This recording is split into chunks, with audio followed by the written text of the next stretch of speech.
bienvenidos a otro programa de política y trabajo.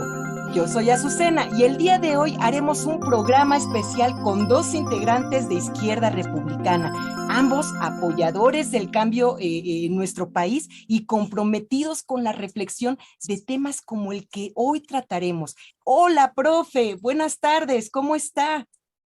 Muy bien.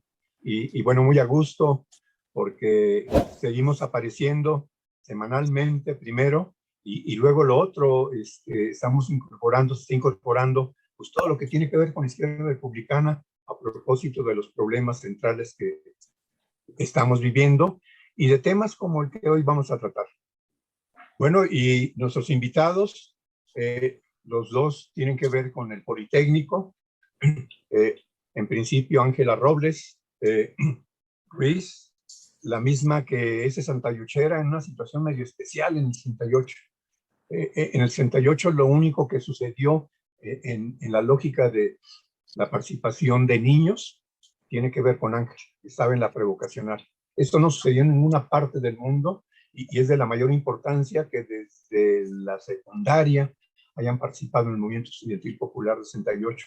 Es el caso de ella.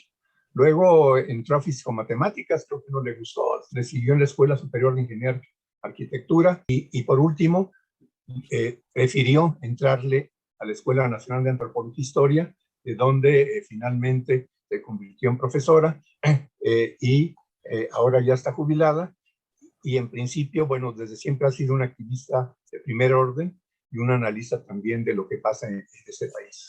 Esta es nuestra primera invitada.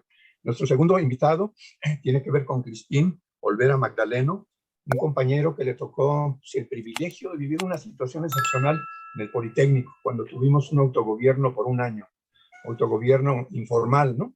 Gracias al subdirector de la escuela que nos dio la oportunidad de poder meter nuestra cuchara modificando planes y programas de estudio.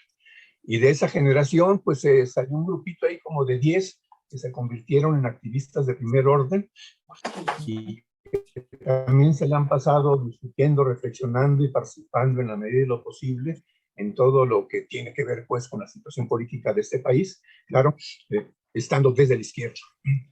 En términos de trabajo, bueno, Crispina tiene una experiencia gigantesca en términos profesionales. Me parece que eso es importante porque siempre ha buscado, además de eso, compaginarlo con su compromiso político.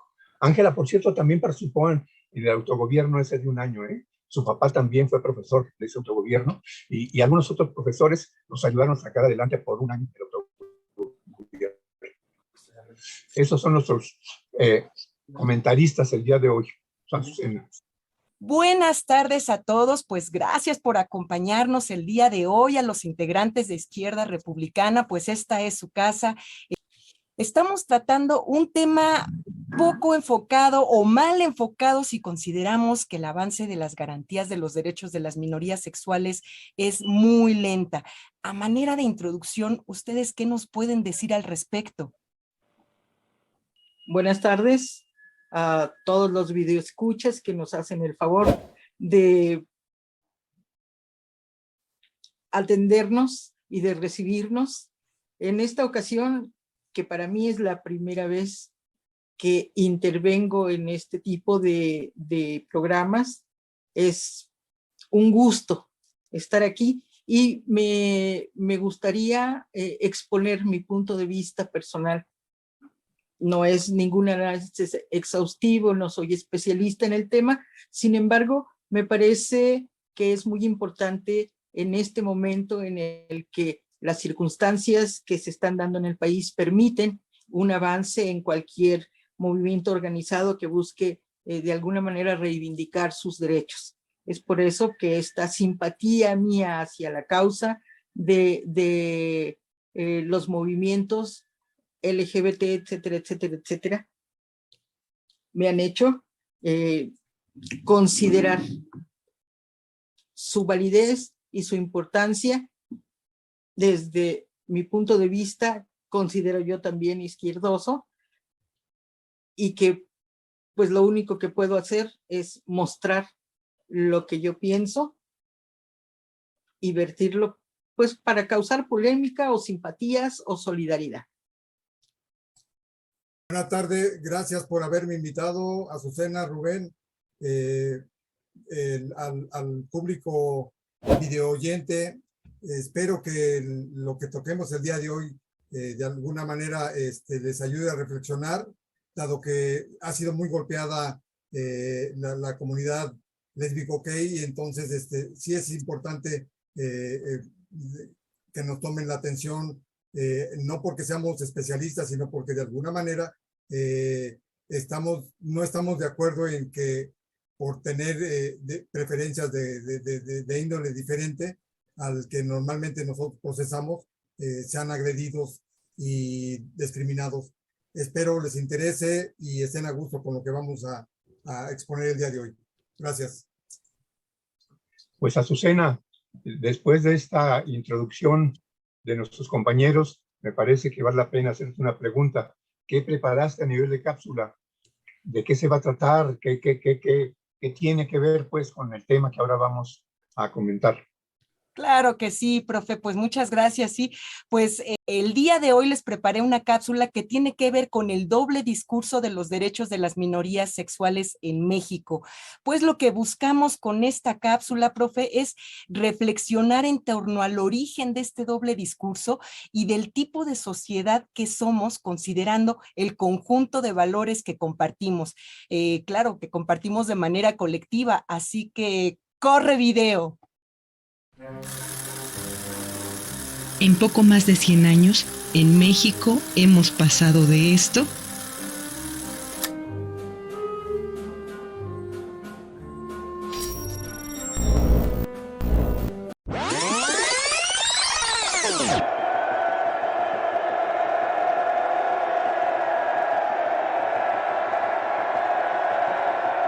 a esto.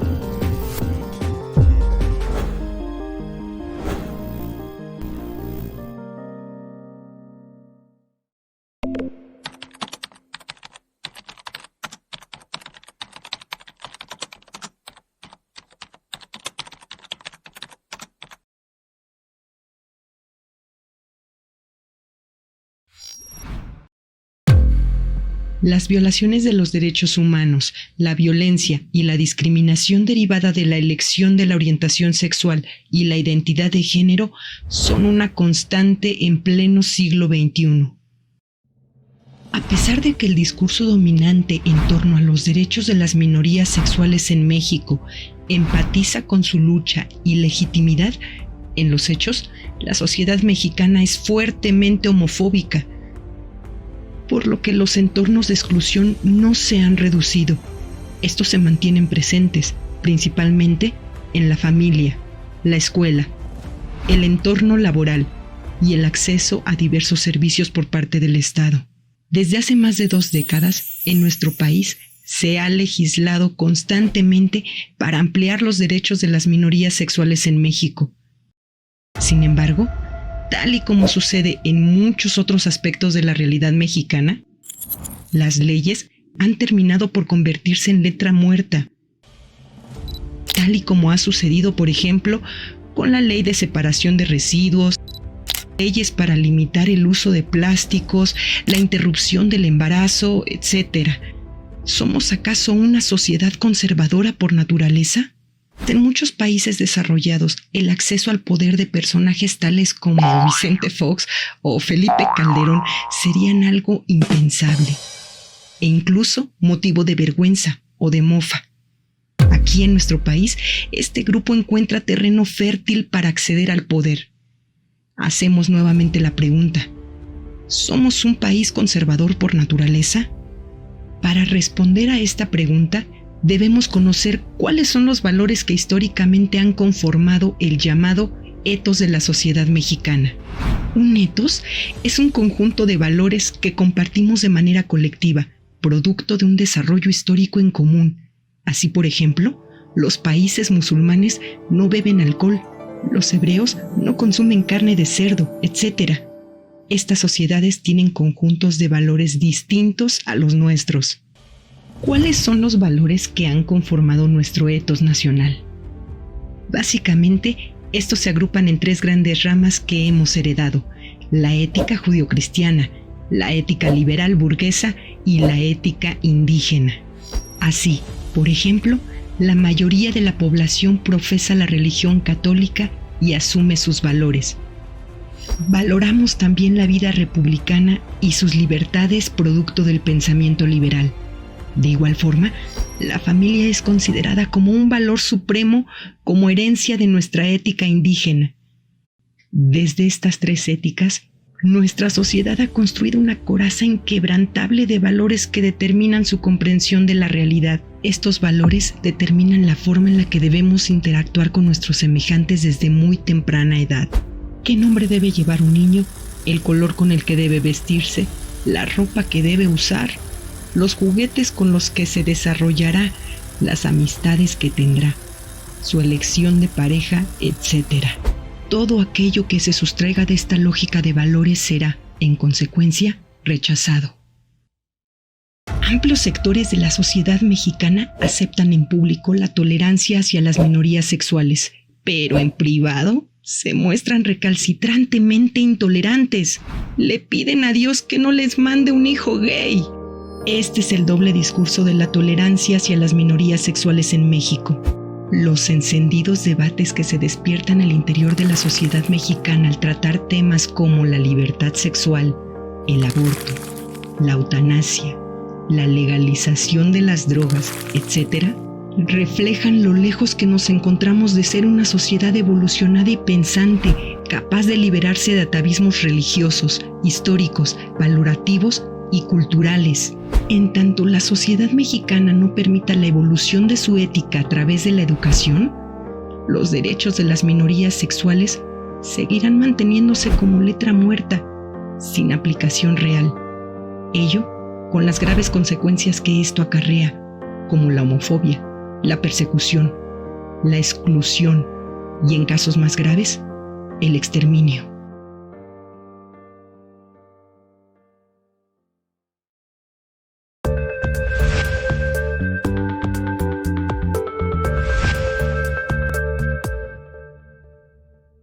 En México se enseñan valores conservadores que fácilmente se reproducen, muchas veces sin detenernos a pensar la pertinencia o el eco que estas posturas directamente causan en el pensamiento del otro, en sus acciones, en la relación con su entorno. En este caso, los derechos de las minorías sexuales, cuando se trata con pinzas, y cuando no, se censura el tema por completo, colocándole etiquetas para no hablar al respecto, ¿no? Bueno, sabemos precisamente que estas etiquetas muchas veces esconden o encubren un desconocimiento del tema como tal. Entonces, vemos, Ángela, concretamente que en el caso de los derechos de las minorías, por supuesto hay otras minorías, pero de esas pues ya tendremos oportunidad de hablar en otro programa, pero bueno, concretamente veíamos en la cápsula que esta censura se origina en la contradicción de valores que existe entre los valores judio-cristianos, liberales, indígenas, y que se reproducen también con el lenguaje. Poniendo el caso de un homosexual, bueno, este es descalificado como persona, como humano, y se le coloca como una persona peligrosa. Platícanos, Ángela, ¿esto ha sucedido constantemente? ¿Tú nos puedes platicar algún capítulo de la historia donde se vea precisamente este manejo, este doble sentido que se le da a las palabras cuando se trata del tema concretamente que estamos tratando el día de hoy? Mira, Azucena, estoy totalmente de acuerdo contigo. Yo creo que en el caso particular de México, esta minoría homosexual ha llevado un trayecto de lucha que muy lentamente le ha permitido irse librando de algunos estigmas, no de todos, pero va en camino de... Yo recuerdo, así a nivel anecdotario, que hacia 1901 aquí en México, durante uno de tantos gobiernos de don Porfirio Díaz, tiene lugar una redada en una mansión de la avenida Paseo de la Reforma, donde además se edificaban las mansiones para la gente pudiente, por decirle de alguna manera. Y esta fiesta se reprime porque a ella asistían 41 hombres, no asistían mujeres. Y estos 41 hombres bailaban en parejas, de las cuales 20 asistían vestidos con ropas femeninas y usaban maquillaje, vestimentas y alhajas de mujer, considerados en la época como un delito, porque no era permitido que alguien vistiera ropas o indumentarias del sexo opuesto. Los asistentes fueron subidos por la fuerza a las Julias y fueron encarcelados, pendientes de recibir los castigos propios a las faltas que habían cometido.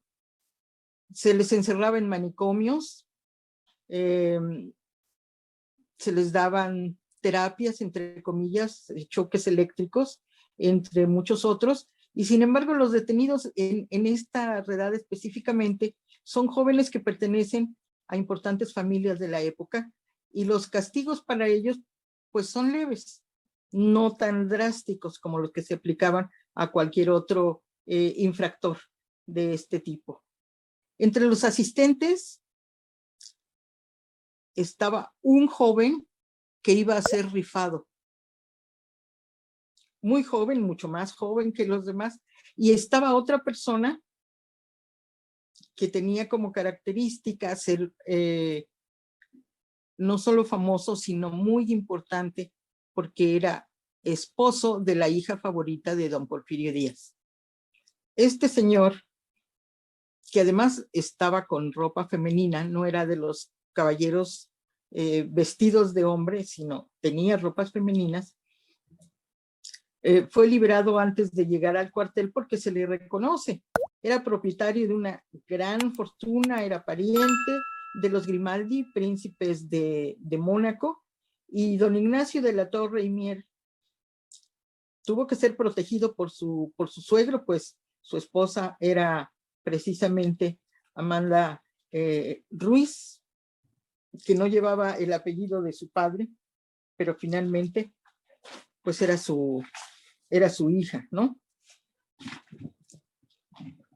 Los periódicos omitieron el nombre de don Ignacio y no nombraron al joven premio de la rifa, y entonces se quedó con que aquel que no pudo llegar al cuartel a donde iban a ser enjuiciados, que se liberó a la mitad del camino, era simplemente el 41. Y a pesar de que al día siguiente los periódicos reportaban que había habido una redada con gente vestida de mujer, varones vestidos de mujer, no había fotografía, había solamente una caricatura, y bajo la caricatura decía: aquí están los maricones tan chulos y coquetones.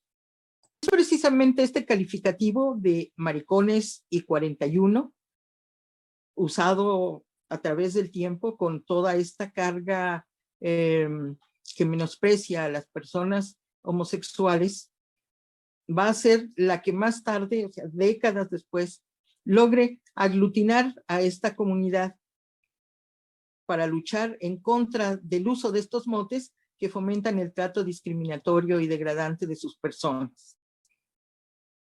Por años, toda persona con preferencias sexuales diferentes se vio orillada a esconderse, encerrarse en el closet, por llamarle de alguna manera, para mantenerse al margen de la burla y de la violencia en contra de ellos. A nivel mundial, la situación pues es similar. El escarnio y la discriminación son acciones que se ejercen cotidianamente contra esta minoría sexual. Hasta mediados del siglo XX, con la finalización de la Segunda Guerra Mundial, con la guerra de Vietnam en desarrollo, con la guerra de Corea finalizada, se abre precisamente en Estados Unidos la posibilidad y el espacio para que las minorías raciales empiecen a luchar por sus derechos. ¿Por qué las minorías raciales? Porque de manera indiscriminada, blancos y negros y demás van a la guerra, igual los matan, porque al regreso a su país reciben un trato diferente. Si fueron soldados de primer orden, deben tener derechos en su país de primer orden. Y entonces ellos empiezan a agitar el clima social y el clima político para alcanzar sus derechos. Aprovechando esta coyuntura y aprovechando también un incidente en contra de la comunidad homosexual, es que se inicia este activismo social a favor de encontrar una libertad, de ejercer la sexualidad cada quien como mejor le parezca.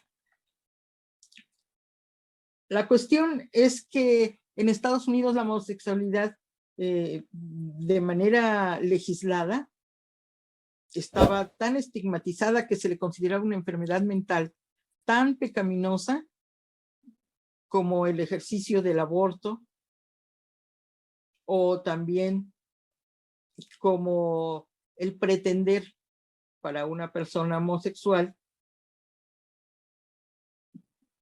prostituirse o bien estudiar alguna carrera relacionada con la medicina o con la ley, porque se consideraba que no iban a tener una actitud imparcial. Y entonces, en 1969, en Nueva York, en un bar que de manera clandestina y además muy ligado a las mafias, servía a las personas homosexuales, se les permitía estar todo el día allí, se les permitía bailar inclusive entre ellos, homosexuales, tanto mujeres como hombres. Y entonces también tiene lugar una redada en este sitio y empiezan a golpear a los usuarios. Ellos se defienden, pero la policía toma como primera detenida a una chica, y cuando la sacan del lugar arrastrando, jalándola de los brazos, ella empieza a gritar, y su grito es de ayuda, solicita ayuda porque afuera hay muchísima gente que está curioseando sobre lo que sucede dentro. Y de manera sorpresiva, los que están observando intervienen y se meten a defenderla. Y entonces hay una agresión ya de los que están viendo hacia la policía, de los que están dentro hacia la policía. Y entonces la comunidad gay ve que los que están afuera no los están tratando como enemigos o como delincuentes, sino que se están solidarizando al ver la represión.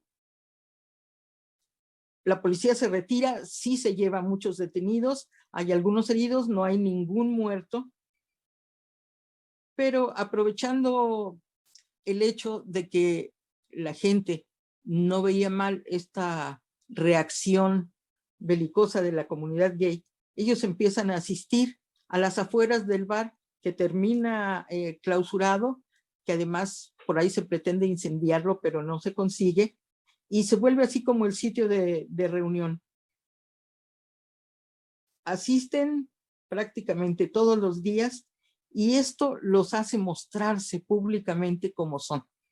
Ya no están encerrados en la oscuridad del bar, ya pueden estar afuera. Las mujeres lesbianas pueden vestir ropa masculina, los jóvenes homosexuales pueden vestir algunos detalles femeninos, y entonces se extiende la idea de que se pueden juntar y no necesariamente los van a reprimir. Se organizan y entonces empiezan por exigir respeto y después igualdad de derechos.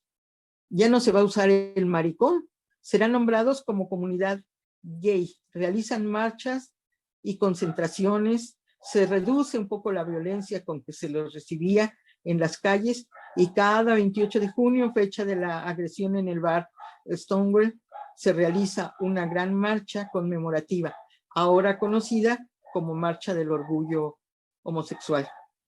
México no es un mero reflejo de los sucesos en Estados Unidos.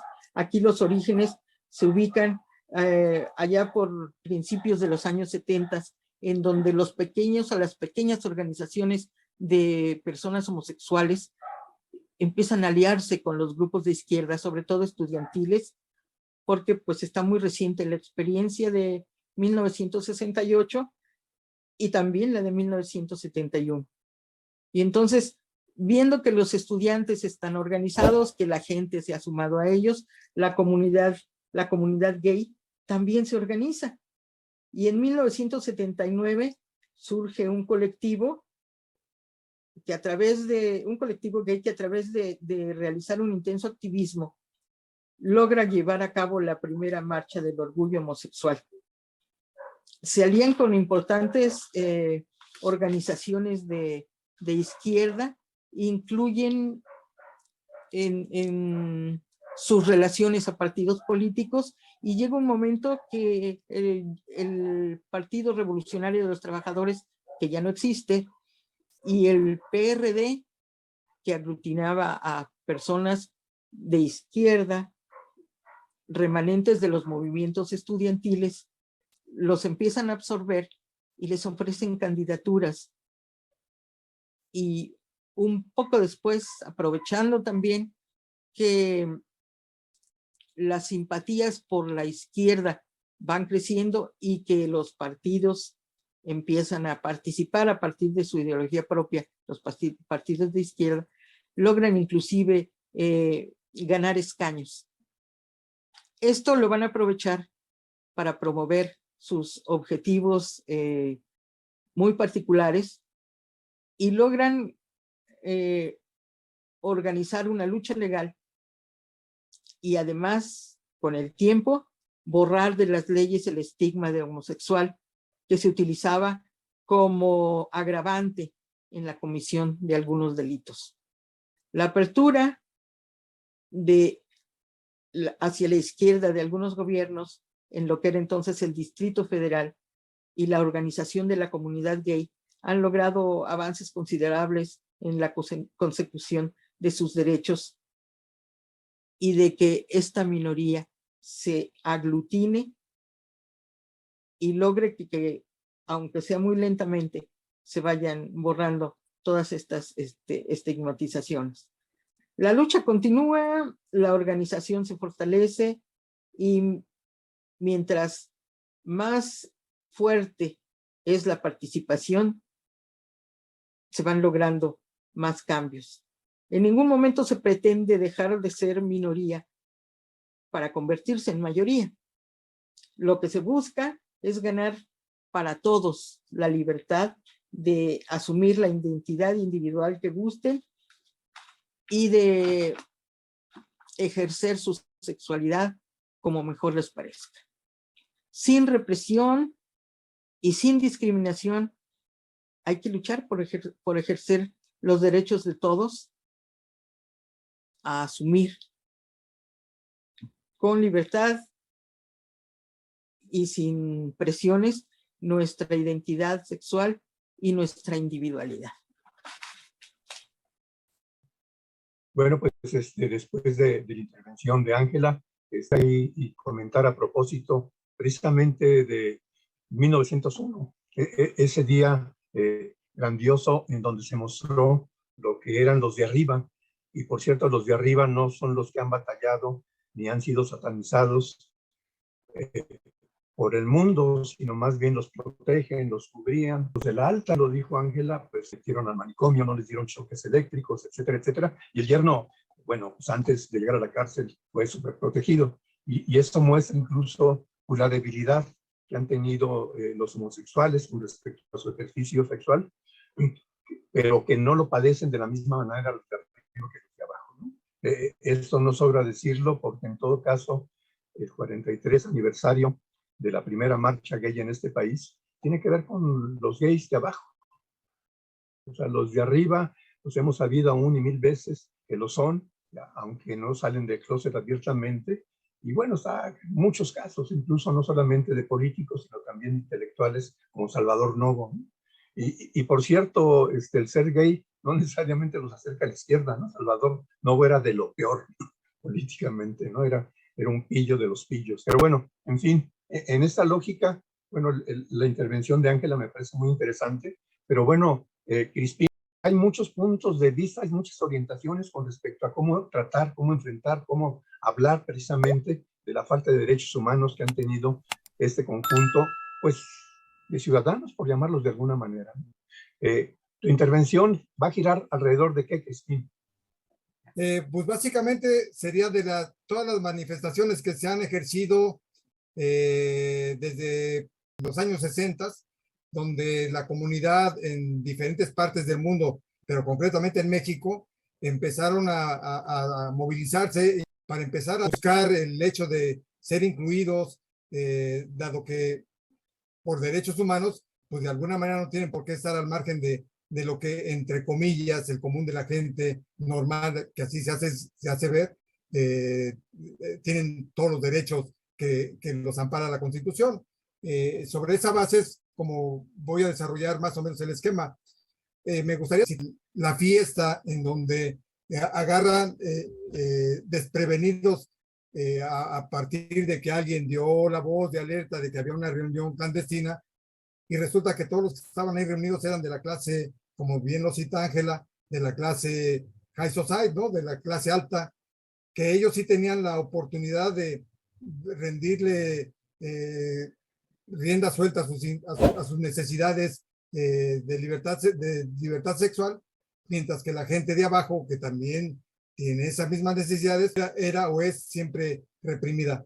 Entonces, a partir de eso, y como corolario, pudiéramos decir, de todos los movimientos que se han ejercido a partir de la comunidad gay, se logra en 1917, a partir de la CONAPRED y las sociedades civiles, lograr el Protocolo Nacional de Actuación LGBTI más Q para garantizar una justicia incluyente. Entonces, pero todo esto pues no es así de simple, de que ya llegamos a 1917 y se consolida ese derecho, que si se cumple al 100%, bueno, ahí entran los asegúnes, porque finalmente se logra establecerlo como una ley donde la gente ligada a este tipo de la parte minoritaria en términos de su diversidad sexual, pues tienen que tener todas las garantías para que no sean reprimidos ni discriminados, ¿no? Desde el punto de vista jurídico, es la aplicación de este protocolo. Pero en sí mismo empieza, así como dije, la agrupación o la integración del movimiento gay surge o empieza a hacerse visible a partir de la década de los 60, y todas esas luchas van encaminadas a que en la Constitución mexicana el artículo 1 establece que no debemos discriminar a nadie, ni por culto, ni por religión, ni por ni por preferencia sexual. Entonces, en fundamento del artículo número 1, pues es lo que ellos están de alguna manera pidiendo, ¿no? Que no se les discrimine. Y el artículo número 4, que se les dé abiertamente la garantía de que tengan derecho al acceso a la salud sin ningún menoscabo de ser discriminados también.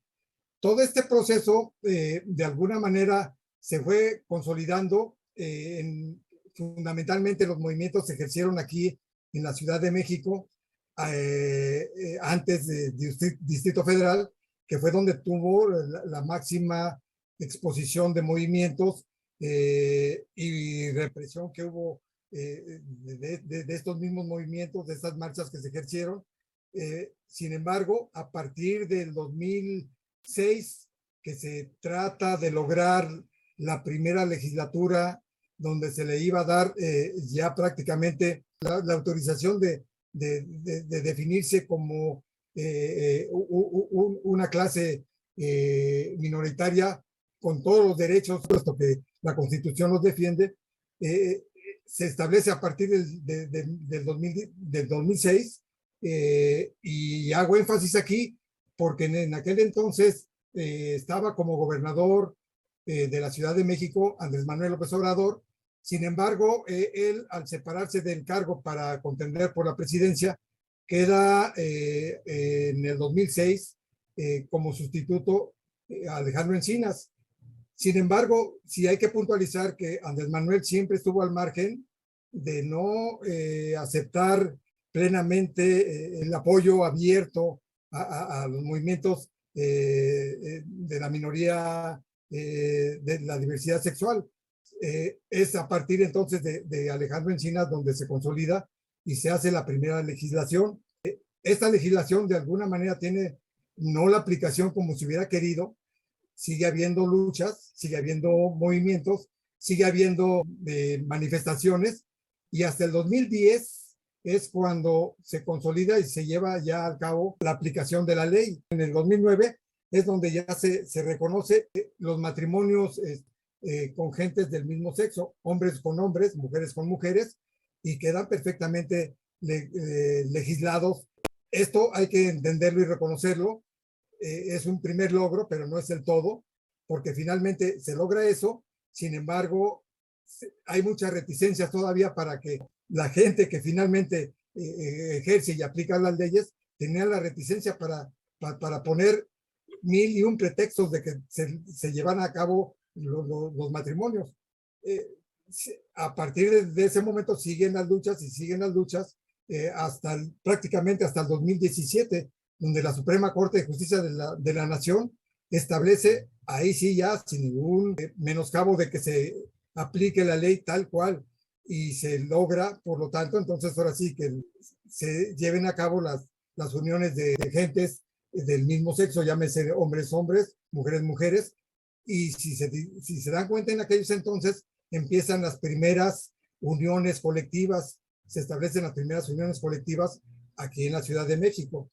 Junto con eso mismo, se establece que también tenían ya la oportunidad de empezar a hacer la adopción de pequeños, ¿no? Llámese que se lograra de las casas de cuna, donde por la misma condición de que había mujeres violentadas y que los hijos los dejaban al abandono, y estos hijos iban a parar a las casas de cuna, pues de alguna manera, volvemos a lo mismo, con la reticencia, se les hace estudios con muchas trabas para que puedan de alguna manera otorgárseles la adopción de los pequeños. Pero a la vez empieza la subrogación de vientres, donde se puede en un momento dado ya alquilar el vientre, y una vez que el producto se lleva a la luz, pues obviamente se otorga legalmente a la pareja que de alguna manera logre el contrato de este tipo, ¿no? Creo que lo más importante de todo esto es la aportación que nos hacen ver estas gentes, porque siendo una minoría, en términos de lo que han logrado, y cuando aún así siguen esforzándose porque se aplique la ley, aunque está perfectamente legislada, siguen con el problema de no la aplicación al 100%, por lo menos aquí en la Ciudad de México. No se diga en las otras entidades federativas, que ha habido muchos problemas para que se lleve a cabo la ley o se aplique la ley. Nos han puesto, siento yo que nos han puesto un ejemplo para los movimientos de otro orden, llámese movimientos obreros, llámese movimientos estudiantiles, llámese de otro tipo, siendo una comunidad muy pequeña, han sido persistentes y han logrado con mucho esfuerzo lo poquito, mucho que han alcanzado. En esos términos, sería importante establecer que algunas gentes de la izquierda se apoyaron en el arrastre de esta comunidad minoritaria para acercarla al consenso de las votaciones y lograr un voto de preferencia, y con esto lograr lo que se ha logrado hasta la fecha aquí en la Ciudad de México. No en vano puedo establecer y puntualizar que lo que se ha logrado en la Ciudad de México ha sido a partir de los partidos de izquierda que en funciones han estado en su momento, sin dejar de reconocer que el PRD fue de alguna manera el precursor del inicio de las legislaciones, los congresos que estaban en aquel entonces.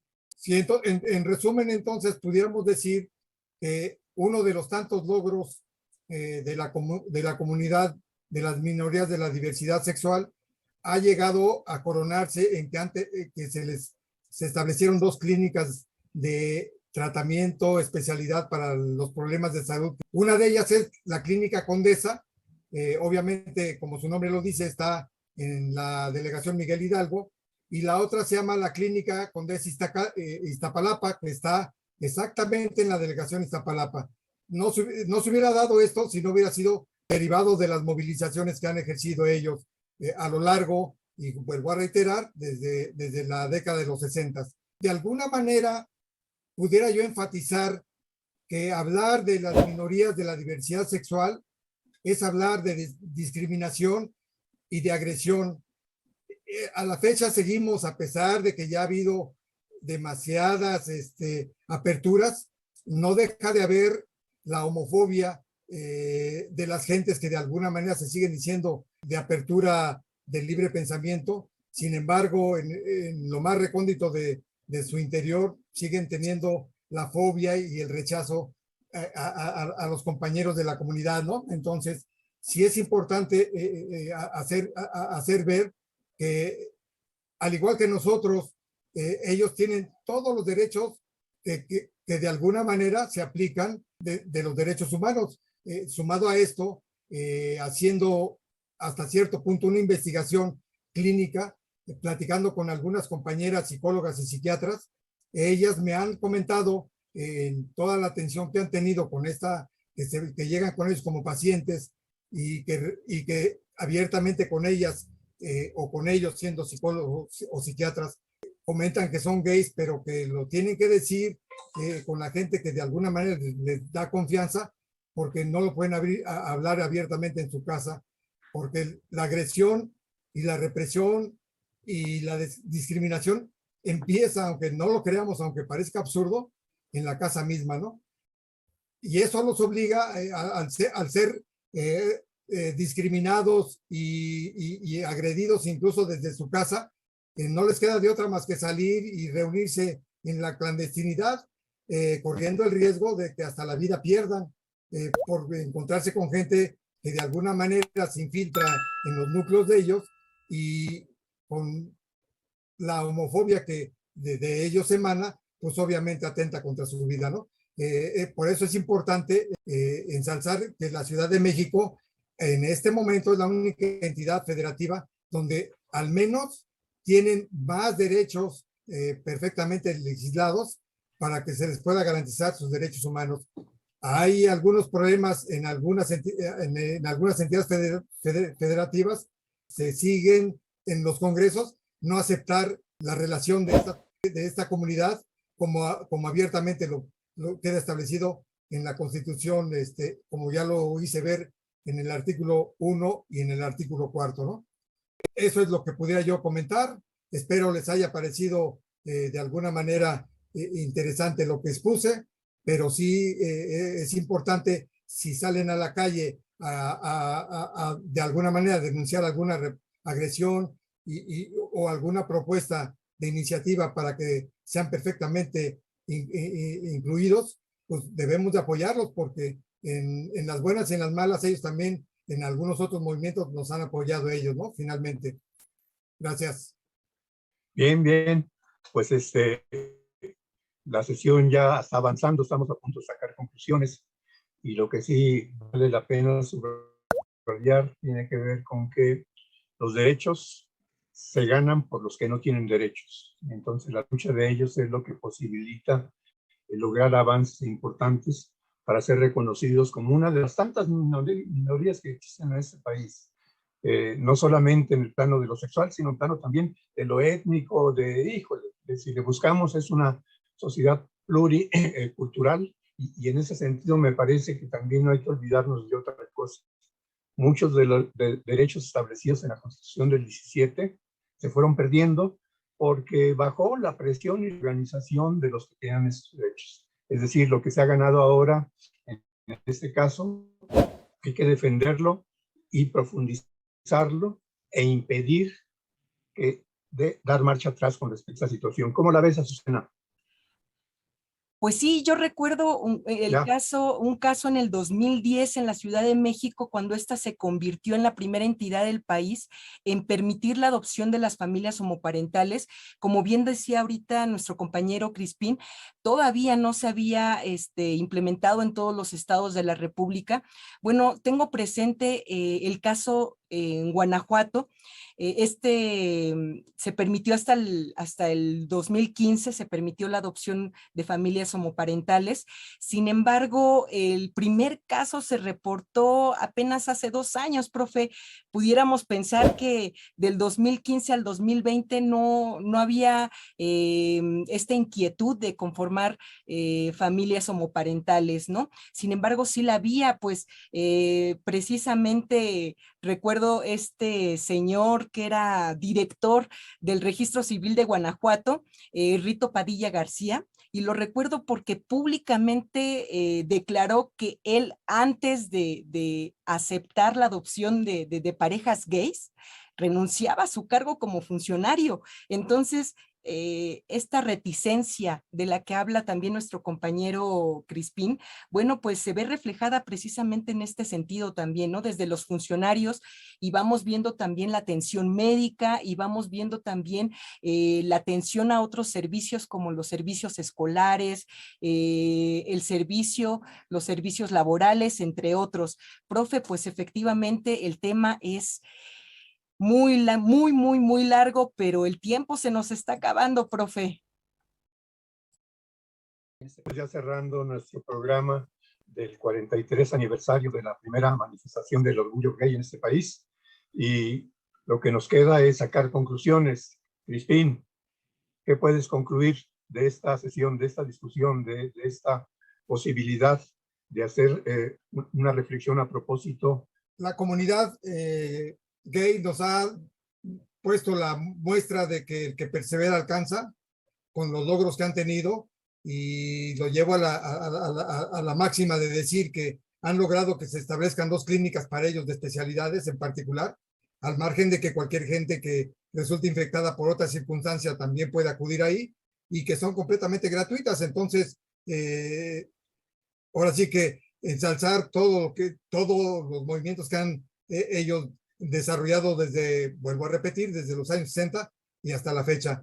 Enhorabuena, y si alguno de los video oyentes nos está escuchando y pertenece a la comunidad, espero que les haya servido lo poquito que pudimos establecer el desarrollo de la legalidad que ha adquirido su movimiento.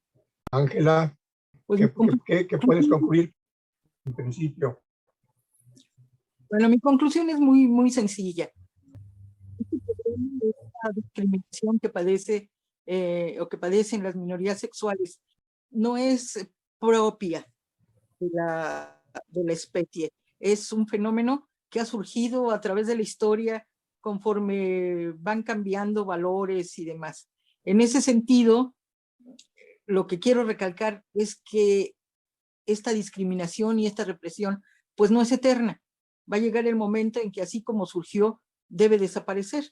Sin embargo, pues los derechos no caen del cielo. De alguna manera hay que buscarlos, hay que ganárselos, hay que luchar por conseguirlos. Y no solamente detenerse cuando se ha logrado ya su consecución, sino continuar para conseguir que se apliquen, porque pues pudiéramos ver el caso de Estados Unidos con las cuestiones raciales, sobre todo con la población afrodescendiente.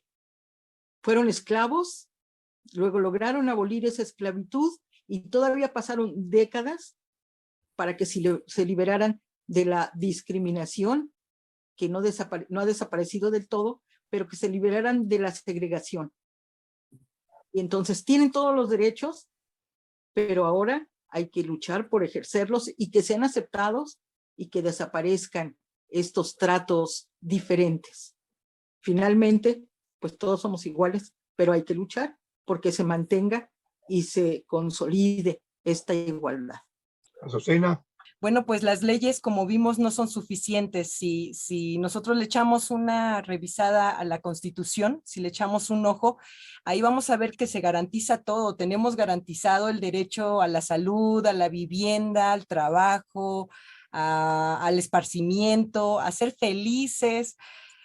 Comentábamos en una reunión previa a este programa que ya nada más falta mencionar que tenemos derecho a ser guapos y guapas, ¿no? Entonces, yo creo que en ese sentido el problema no es la construcción de más leyes, sino el problema es hacerlas valer. ¿Y cómo podemos hacer esto? Bueno, pues en este sentido se estará preguntando nuestra audiencia. Hay un camino, bueno, hay muchos. Uno de ellos pues es la educación de quienes elaboran, de quienes hacen valer y pues también de la población de hacer valer estos derechos. Y otra situación que podría yo concluir es necesario exhibir el doble discurso de la tolerancia en nuestro país, ¿no? Tal y como decíamos en la cápsula, somos un país tolerante en público, pero en privado no lo somos tanto. Bueno, pues esas serían mis conclusiones, profe. ¿Cómo cerramos el día de hoy? Bueno, pues hasta aquí nuestro programa del día de hoy. Efectivamente ya se nos acabó el tiempo. Sí, ya estamos sobre el tiempo. Pues muchas gracias a nuestros invitados del día de hoy, Crispín, Ángela, profe Rubén, gracias también por acompañarnos y los esperamos en el siguiente programa, pues dentro de 8 días, el sábado a las 12 del día. Recuerden, en este mismo canal y hasta la próxima. Gracias. Azucena, antes hay que anunciar finalmente el próximo programa, que hasta donde habíamos convenido en principio tenía que ver con un balance de los 4 años de gobierno de Manuel López Obrador. Así es, aquí los esperamos para hacer este balance y para hacerlo juntos. Muchas gracias a todos y hasta la próxima. Gracias. Gracias, buenas tardes. Buenas tardes.